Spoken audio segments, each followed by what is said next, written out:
Hello guys, आज हम review करने वाले हैं Xiaomi 15T Pro का 83 इंच का एमोलेड डिस्प्ले है, 144 का रिफ्रेश रेट है, कूलिंग गोरिल्ला ग्लास 7 के साथ और पीक ब्राइटनेस है 3200 यूनिट्स की हाई ब्राइटनेस और HDR10 प्लस डोली विजन सपोर्ट करता है। मीडियाटेक डायमेंसिटी 9403 mAh की सिप पावरफुल परफॉर्मेंस के साथ मिलता है। तो 12 GB रैम और 1 TB storage.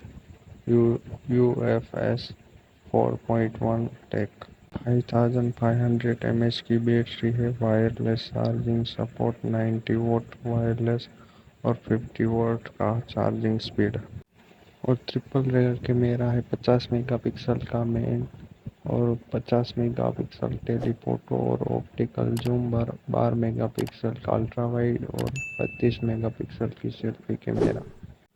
IP68 rating, water dust rating, gorilla glass और थर्मल मैनेजमेंट सिस्टम की प्रोन full under loaded Hyper iOS software basis on Android 15 inbuilt fingerprint sensor face unlock and color optics black, gray and